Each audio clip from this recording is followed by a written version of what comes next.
Our parsha for today is Beshelach. It is in Exodus, the 17th chapter. We will go through, as a matter of fact, who would like to volunteer to read for me to sort of narrate the beginning of this story here? So who would like to read from verse 1, and I'll stop you when I need to have you stop. Who would like to be the volunteer? Okay, I won't volunteer anybody. It's a sad day. Okay, here we go. Okay, you guilted me into it. Yay! Okay, go ahead. Okay, let me get my glasses so I can actually see what I'm reading. Verse 17, right? Mm-hmm. Chapter 17, no, chapter 17, verse 1. We're starting into the parsha. Okay. 13.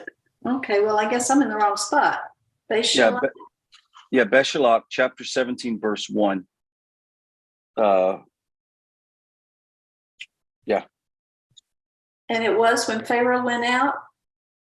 It says the entire community of Israel journeyed from the wilderness of Sin by stages. Oh, you're not starting at the beginning of the portion. No, I'm starting at chapter 17. Aren't you glad I volunteered?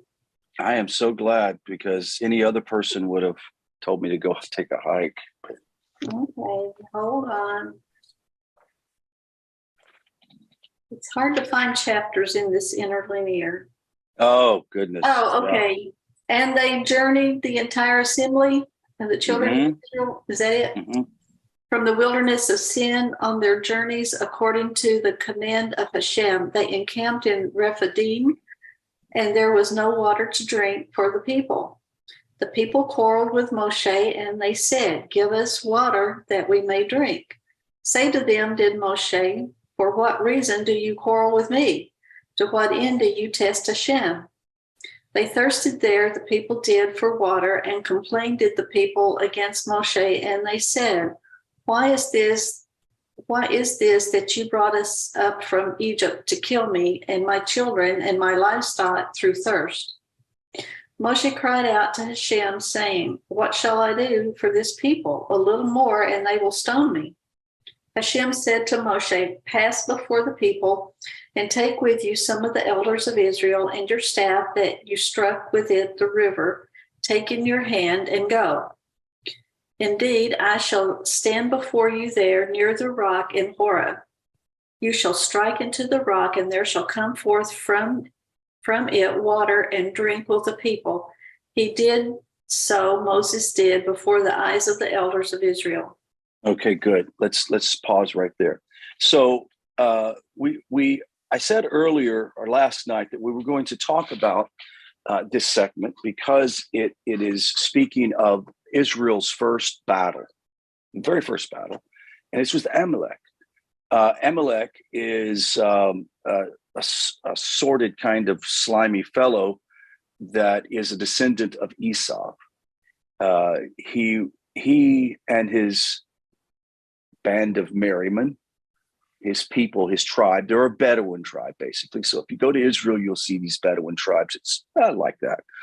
And most Bedouin tribes at that time, somewhat even like Abraham, they had standing military that could do battle. And I said earlier that we were going to talk about how in our postmodern era, well, every human era, every generation has this battle that takes place between the Yetzer Hara and Yetzer Tov. There is this battle to follow Hashem or the battle to not follow Hashem.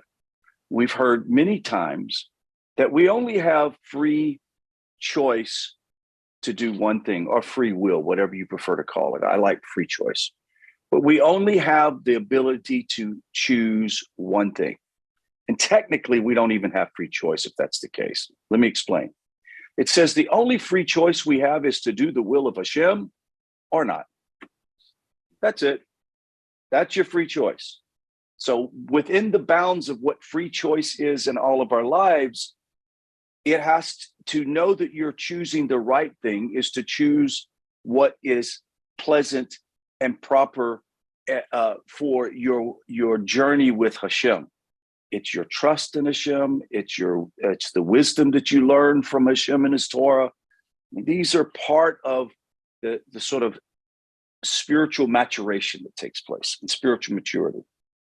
And we all are going to experience this, but I think that this lesson sort of lays out a prescription, not only for the Jewish people and their history, but also for those of us who are on a spiritual journey. We all recognize that there is a battle of forces within our lives, and that those battles, based on your observance to follow Hashem's Torah or not, or to walk in doubt and fear and anguish, or walk in faith and wisdom and confidence, is two very distinct places.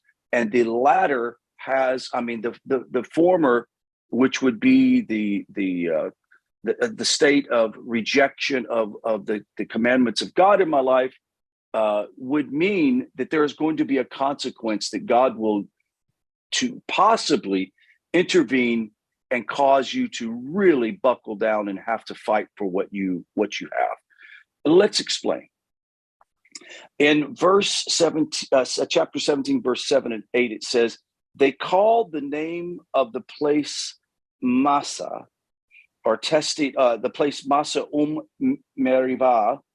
Testing and quarreling is basically what it means. So testing and quarreling. So if we're going to take notes, say the first place that is going to be challenged, and the first sign that you're getting ready to be embattled by sort of this I don't like to call it the spirit of Amalek, but you understand what I'm talking about, the negativity of an Amalek, a spiritual Amalek in our life, starts with this idea that we start experiencing tests, and we are quarreling with ourselves, or a Yetzer Hara and Yetzer Tov is in conflict with each other. And we all know the Yetzer Hara and Yetzer Tov is meant and shaped by the Master of the universe in us, and it's for purpose. It's to help refine us. It is not here to destroy us. It's here to challenge us. It actually gives us the fullest opportunity to practice our free choice. And the sages explained that Amalek's attack against the Jewish people was a punishment for their quarreling with Moshe and having tested Hashem. Notice the testing here was not the testing of the people, but testing Hashem. Now, I'm not really sure how that all falls out. What does it mean to test Hashem? But in the simplest thing, the testing is the questioning.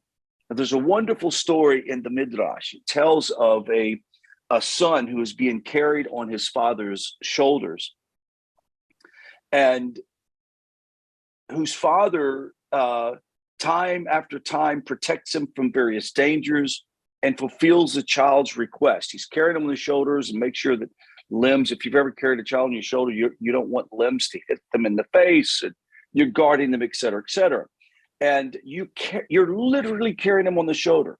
And hearing, he says, finally the child asked a passerby.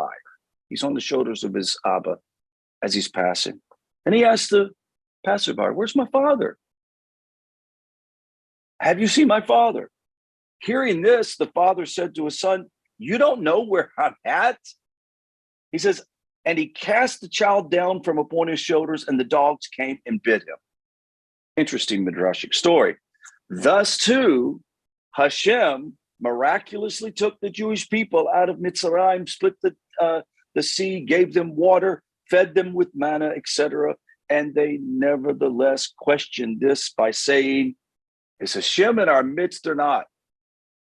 Thus Hashem put them before the Amalekites, who were compared to brazen dogs because of their arrogant attack against the chosen people. Hashem did not choose to punish the Jews by withholding bread or water, for then they would have said, that Hashem was incapable of setting the table in the wilderness and providing for their needs. Hashem therefore provided them with all the things that cannot be found in the wilderness, such as bread, water, and meat, and all the physical needs. The one thing that is not found in the desert, however, was the very thing that came to punish them. From under natural circumstances, the nation would be foolish as to come down a barren wasteland to do battle against a nation of barefoot and hungry refugees. Knowing this, the Jews felt secure against the enemy attack, said that they were pretty confident. They're kind of joked about the whole thing, like who would even come down and bother us? Our problem is water and food. Our problem is Hashem really here with us? And you remember their chief complaint? Did you bring us out here to die? How long has it been since they left Egypt? What would you say? Anybody have a guess? Anybody have a guess? 14 days. Roughly 14 days, almost 2 months, right? I mean, almost a month. 14 days, and they're already complaining. This is a premise that I've had and I've taught for several years in the world of Torah. If you believe or if you think that miracles build your emunah or faith, it has nothing to do with that. Your faith brings miracles, but miracles don't sustain your faith. This is a prime example. Signs and miracles took place. Israel walked across dry land, for crying out loud, with the sea up each side, and see all of the Egyptian army floating, their corpse bloating on the side of the beach. And yet, after that, and after the miracle of the water being sweetened at Mamre, they go out, and now they're complaining, is God even with us? What short memory do they have? As explained in the book of Samuel, the attack of Amalek contained none of the conditions that normally motivated one nation to wage war. I had a discussion with Rabbi Michelson and Rabbi Kasuto Dror this week, and we talked about why do they hate us? Why do they, come against the Jews? Why do those people who shouldn't hate us hate us? Well, here's the thing: there will always be in the world those who have the neshamas or the souls or whatever you call it, the reincarnation of these people that are descendants of Esau. Now, at some point in the future, according to the Nevi'im, the prophets, Esau will do tshuva at the end. They will do tshuva, and they will recognize Israel and the Torah and their one God. But at this point, the Amalekites had no regard for the God of Israel. They were pagans. They were into all kinds of deviant behavior. And I find it interesting that, and I'm sure they probably had spies in the camp somewhere, but you would think on the report of hearing that Israel was traversing through the desert and coming up to this territory where they were at, in hearing Israel kvetch and complain, is God in our midst? We're all going to be out here to starve. Moshe, you brought us out here to die. You would think they would say, well, good.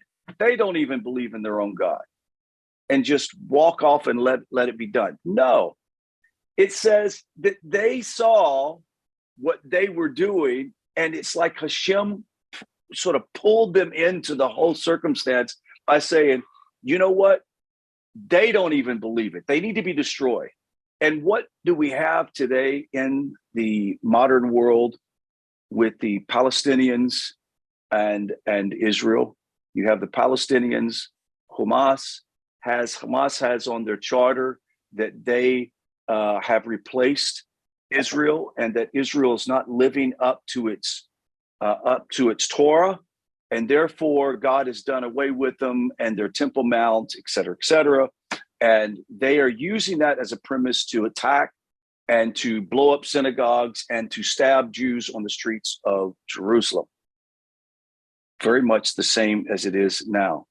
And it said that uh, there are 5 basic reasons why war is raged. One would be obviously to expand borders. We don't see that as much as we have today. We're seeing it in Russia right now and Ukraine. They perceive a threat, possible threat from another nation, and they would somehow try to intervene. However, was when you left Mitzrayim, nowhere near the Amalekite border. They were nowhere near the Amalekites. The Amalekites came out to fight them. Next,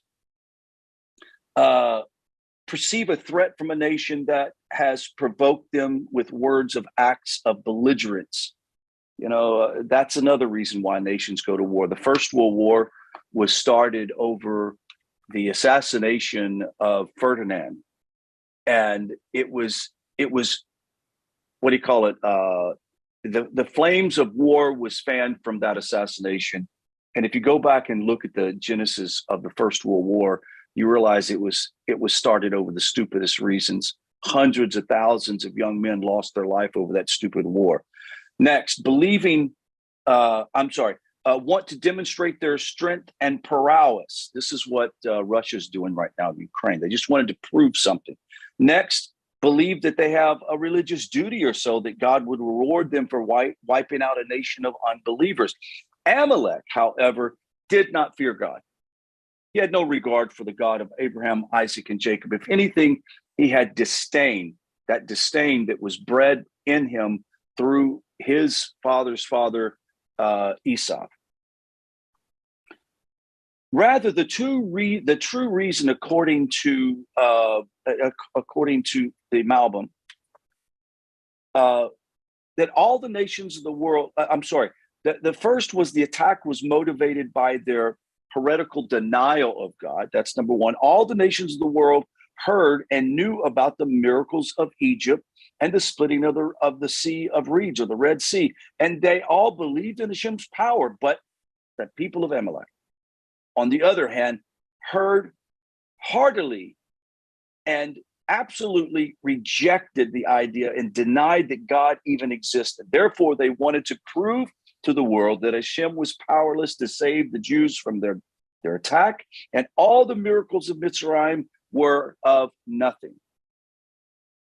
Second, Amalek attack was motivated by deep-seated ancestral hatred toward the Jewish people. In reality, they were cousins. They were cousins, for crying out loud. Same as today.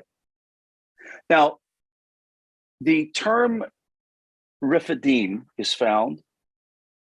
Let's find what verse it's in. Verse 8, correct?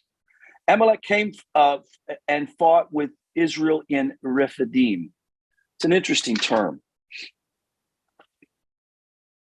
To state that Amalek attacked in Rephidim seems redundant, because the verse had already named Rephidim, and that the sages therefore derived a deeper lesson from the phrase. So long as the Jewish people remained total and steadfast in their trust for Hashem, even the Amalekites experienced a feeling of fear and respect toward God.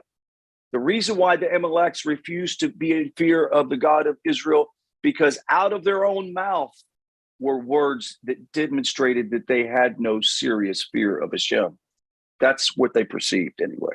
In Rephidim, however, a place whose very name connotes weakness and a loosening grip of allegiance toward Hashem and toward the commandments, the Jews complained against Hashem and against Hashem's faithful servant, Moshe. This, in turn, caused fear of God to weaken among the nations as well. We all know that the nations sort of pick up their cue from Israel itself. Now, I'm going to say something I don't want it to be misconstrued. It is a personal opinion of mine, and I believe it can be sourced in the text of the sages. But if Israel would do tshuva, true tshuva, all of Israel, then the naysayers and attackers and the terrorism would cease to exist.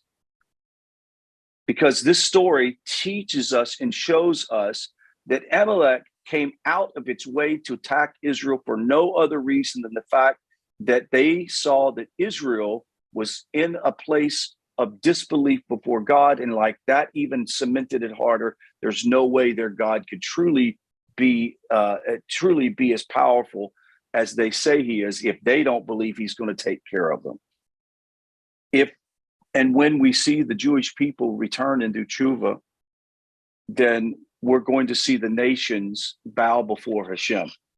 But it's only going to happen when the pious people of the nations, along with the Jews, turn their hearts wholly to Hashem. And may it happen in our day. Because Amalek was chief of the nations, meaning the foremost in denying Hashem, this moral erosion affected them to the point where they came out to the desert to fight the Jews, who were in a state of Rephidim. They were in a state of weakened allegiance toward the Torah.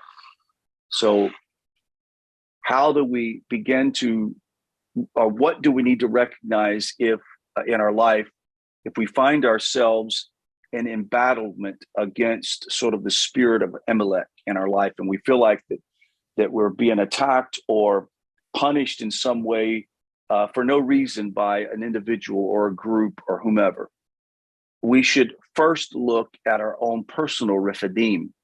Are we in a weakened allegiance to the Torah? Are we in a weakened state in our trust, our betachon? Are we in a weakened state in our emunah, our faith in Hashem? It's a very important question to ask, because this was the reason why Amalek went out of its way to attack. We all scratch our heads, for example, when, do you remember, what is it, a couple of years ago that they had the synagogue attack in Pennsylvania? You remember that? I think Pittsburgh. And we're all scratching our heads like, who does that? Like, what's the motivation of this guy? Like, why? How can somebody create such an illusion of disgust for someone that they would go in and attempt to murder everybody in the place? This is the same problem that's existed before time. When Israel is up, when the Jewish people are up doing what they should be doing, when the pious of the nations are up doing what they should be doing, then we'll see the diminishment of the unbeliever. And it's not because we've diminished them, but Hashem has diminished them. Now, let's look at a couple of ideas that come from verses 9, 11 through 13. Who would like to read for me that? 17th chapter, verse 9 through 13. Okay, Moses said to Joshua, choose people for us and go do battle with Amalek. Tomorrow I will stand on top of the hill with the staff of God in my hand. Joshua did as Moses said to him, to do battle with Amalek. And Moses, Aaron, and Hur ascended to the top of the hill. It happened that when Moses raised his hand, Israel was stronger. And when he lowered his hand, Amalek was stronger. Moses' hands grew heavy. So they took a stone and put it under him, and he sat on it. And Aaron and Hur supported his hands, one on his side, on this side, and one on that side. And he remained with his hands in faithful prayer until sunset. Joshua weakened Amalek and its people with the sword's blade. Awesome. So Awesome. the first, awesome, good thing. Next time I expect you to read it in an Elizabethan English so that it sounds more biblical. Okay, Thank you. so it could sound like Charleston Heston or something like that in the movie. Anyway, I was thinking about that at the time. oh, you. Yehoshua fights, Moshe prays.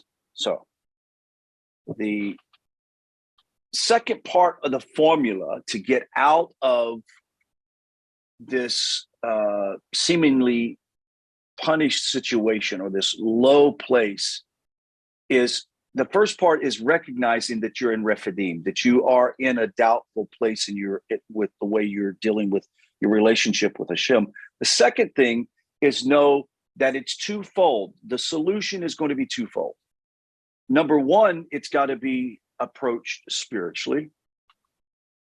And number two is you have to make sure that you approach it also in a physical manner. Notice Moshe stands up with Aaron and her, and with hands upraised and in a spiritual meditation and prayer, they won the battle. But it was a two-pronged attack. Moshe had to pray, and Joshua had to assemble righteous men to go into battle with him. Now, there could be a little debate. Was it righteous men he needed to get or super soldiers?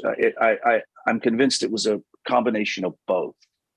So we're going to take a two-pronged attack against this, both in prayer and in action. Your actions will be doing the mitzvahs to clear out the doubt and the lack of faith, to root out the lack of impatience that we have when it comes to dealing with Torah and with Hashem, and we got to root it out. It's both a physical thing, and of course we know studying Torah and doing mitzvahs is the elixir, the cure for that in the physical realm. Now, in the wars against Sihon, king of the Amorites, and against Og, king of Bashan, Moshe Rabbeinu does not send Joshua to fight, but rather Moshe himself engages in the battle. And the reason for this is that those battles were fought by Hashem. Now, there are some battles that are done, are done in a position of prayer and done in a position of a spiritual side. Thank God, most of our battles are not physical and challenging. I think most of our battles, especially once you start getting a hang of it, most of the battles is having to deal from it with a spiritual perspective. It said that Moshe engaged the battle himself. The reason for this is that those battles were fought by Hashem through open miracles. Hashem tells this to Moshe by saying, "Do not fear Og, because I have placed him in your hand," meaning that Moshe will defeat Og through open miracles. And as the verse continues, you will do to him what you did to Sihon, implying that Sihon was vanquished through open miracles. So the obvious thing is remembering that open miracles, there are miracles that can help bring you out of the state of Rephidim in your own personal life. There are two wars fought here: the natural war of the military tactics performed by Joshua, and the spiritual war fought against Esau's guardian angel, the one who stands on high and accuses the Jewish people in the heavenly tribunal. The spiritual war was waged by Moshe when Joshua fought the physical battle. Based on the above explanation, we can resolve the apparent dispute in the Midrash on the verse, quote, "choose men for us." We just read that. Rabbi Yehoshua explains this to the meaning mighty men, while Rabbi Eliezer explains it to mean of high righteousness. In reality, both views are correct, because Moshe is in his concealed spiritual battle needed righteous men to help him, while Joshua in his revealed battle needed men who were physically strong. I find it interesting that it's also demonstrated with Moshe, Aaron, and Hur, because they had to support his arms. So that was a physical and spiritual thing going together. Verse 14 through 16. and I'm getting ready to wrap it up here. And Hashem said to Moshe, write these remembrances in the scroll and place into the ears of Joshua, and I will totally obliterate the memory of Amalek under the heavens. And Moshe said, because a hand is upon God's throne, Hashem is at war with Amalek in each and every generation. Sooner or later, Amalek will be destroyed. Esau will do tshuva, God willing, in our day. That was Exodus 17:14-16. This is one of the verses that proves of an oral Torah, the concept of oral Torah. Everything written in the scroll was accompanied by an unwritten explanation.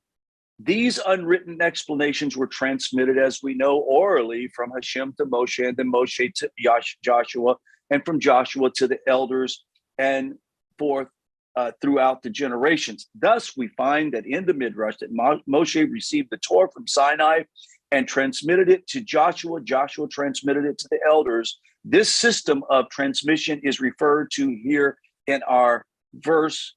Moshe was to write this remembrance in the scroll, and to write down the Torah scroll, to write down in the Torah scroll the commandment to remember the fight against Amalek.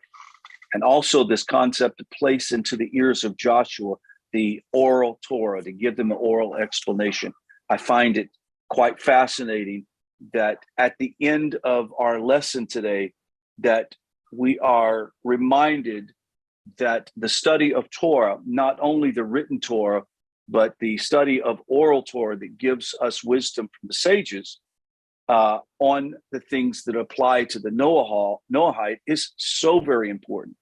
I know a lot of people that come into the Noahide world and they're wanting to study everything in the book. They're wanting to, they wish they could go to Israel and join a yeshiva. They wish they could be in a kollel somewhere in the United States studying Torah, the Talmud, the Mishnah, et cetera, et cetera. But I say to them, look, we have 7 categories of laws that are so rooted in all of, in many of the 613 commandments. We have enough to study as it is. And if we would apply our study to the oral and written laws that apply to those things, we have enough to study for the rest of our life. And so with encouragement from this text, as we recognize that we often find ourselves in Rephidim, a place, we come out of Mitzrayim, which is a narrowing place. We could not exercise that spiritual liberty and religious freedom. And then we get into this place of deliverance and redemption, and we find ourselves in doubtful places. When you find yourself in a doubtful place, or if you find yourself being attacked for some reason, or made uncomfortable, feeling like you're being punished, don't think that the enemy is the sole reason. You might be the reason why you're in this situation. And of course, the answer is turning to Hashem in prayer, and also in your actions and deeds to defeat the spirit or the enemy of Amalek in our own life. So may the name of Amalek be completely obliterated from the world one day. So this opens up the class to discussion. Who would like to be the first one? Miss Mary.